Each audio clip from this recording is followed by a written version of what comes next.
coming to the United States was the best decision I have ever made. Like, it has been transformative. It's a journey that I want everyone that I know to be a part and parcel of. But I have just three messages for you today. The first one is you must be able to pay attention and take seriously the little steps that have been offered to you, whether they are in volunteering, whether they are in community engagement, whether they are the little things you are doing to make your business to progress or to see success. Whatever those things are, those little steps that you know that are so important to the building up of your career, I want to encourage you to make sure you note them, make sure you take them seriously. Now, I see people say that they cannot take certain jobs because it is far below their level. But if you have a purpose in life, you would take a job that aligns with that purpose, no matter how much you are being paid. And make sure that when you get to that point, when you take that opportunity, you build on that opportunity and move to the next one. Do not stay there. The problem is staying there. Do not stay there. When you get that opportunity that aligns with your career, make sure you move to the next thing and make sure you keep moving. So take note of those little steps. Take them seriously. It doesn't matter how much you are being paid. It doesn't matter if you are getting the best type of facilities or structures. What matters is, does this step you are taking, does it align with your personal purpose in life? Does it align with your career trajectory?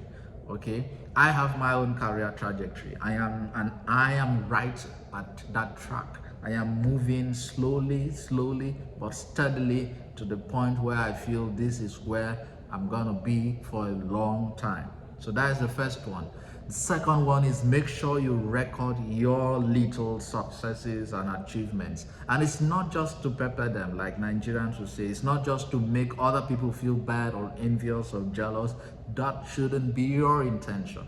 Your intention should be to make sure that these little steps you have recorded would build up to become something massive. That you need to pay attention to recording your success and achievements and sometimes your failures, because those are the things that are going to help you to sit on the table with elders. The other time I was sitting down in my office, the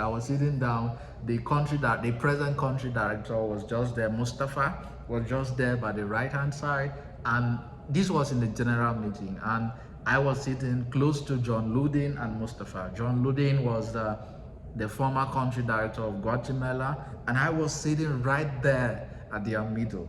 For them it was normal, but damn, I was sitting in the middle of two people that have handled millions of dollars in projects, people that have handled project managers in different countries in the world, at least more than 50 countries in the world and more than 70,000 communities. I was there in their midst, listening to them, and I was in the midst of people doing amazing. I would never have dreamed about this moment when I was in Nigeria. And I can tell you that sometimes you cannot get to the point where you would be so proud of what you have accomplished if you did not take note of where you were coming from. And that is why if you ask people like, how did you get here? Because they didn't record their success and they didn't see the need to pass the knowledge on, they tell you, now God, now God. I know, we know it's God that did it, but God also wants you to help other people, to inspire other people to get to the point where you are. Because there are millions of people depending on your single story to succeed, to push them to becoming more of what they are already. So you owe it to yourself and you owe it to the rest of the world to document your existence.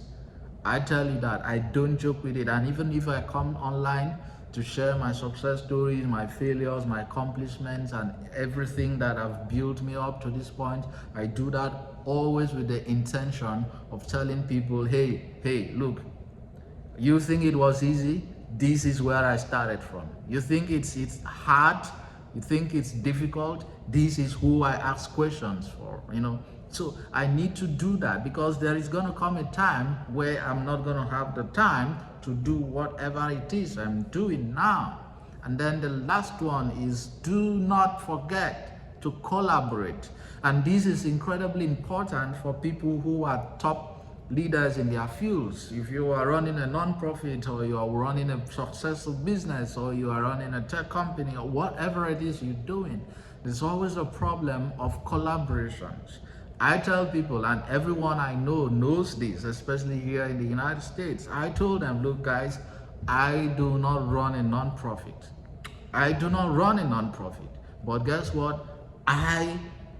When I go into any space, I make things happen.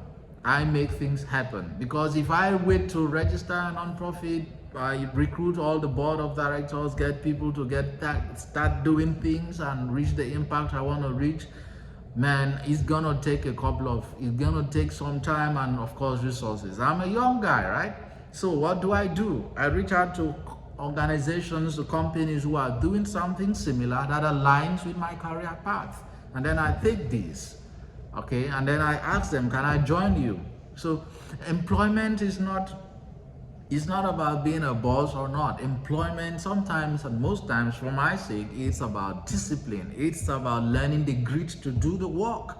It's about telling yourself, look, my career path aligns with these guys. I'm going to work with them. I'm going to volunteer my time with them. I'm going to volunteer my resources with them. I'm going to share my knowledge and experience with them and help them to grow, and at the same time to help me to understand this career path of mine better. So I tell you, if I want to open a non-profit now that's going to particularly deal with vulnerable populations, I'm going to do that 100%, but I would never be able to say I can do that 100% now if I did not pay attention to learning from people who were there before me. So I see young people coming up today and they're like, oh, I'm the boss. I want to be the boss. I don't want to work with anyone. I don't want to do anything for anybody. I want to be the boss and the CEO, the this and the that. Look, man, that's incredible. But look, if you want to go far, you got to work with people, right?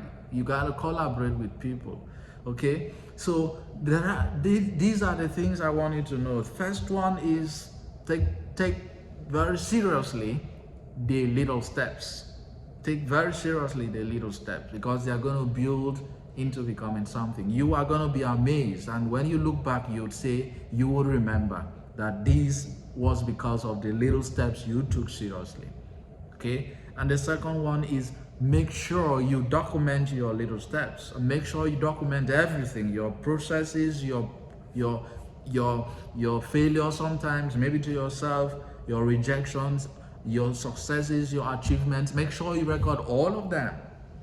When you record all of them, ask yourself, why am I doing all of this? Sometimes I look at my CV and I smile, not because I am scared that I did all of this, but because I took charge of my story. And if I'm telling you the things I did to get me to where I am, and 10 years from now, I'm still going to tell people the things I did while I was in the United States to get to where I am. I'm still going to tell them that story. You owe people, you owe yourself, you owe your generation, you owe your family that story, and you have to pay it. You have to pay it forward. No matter the pain and whatever thing you've passed through, you have to pay that story forward. Okay? And then the last thing is, do not forget to collaborate. Do not forget to network with people, to connect with people. And this is where I'm going to incredibly thank the opportunity that IREX and the Department of State through the fellowship has given to me. I have gone to offices I would never have gone to. I have met a lot of people from the State Department to IREX. I have met people that have incredibly changed my life. And for that, I am incredibly grateful. And I want people that I've known back at home to key into opportunities that can change their life, that can change their community. Like I tell someone, I am doing this because I understand what it means to not have somebody to tell you, to push you on, except yourself. But I also understand what it means to live a life of accountability, a life of service to other people. I think we need a world where we all feel safe, where we all feel happy, where we all feel fulfilled. We need that type of world. And we cannot have a world like that if opportunities like this are not as open to everyone, or to those who want it, or who deserve it, or to those who have worked for it. Okay. Well, plenty talk, but I hope I was able to make sense, and I hope that you guys get these 3 points and apply it to your lives. Okay.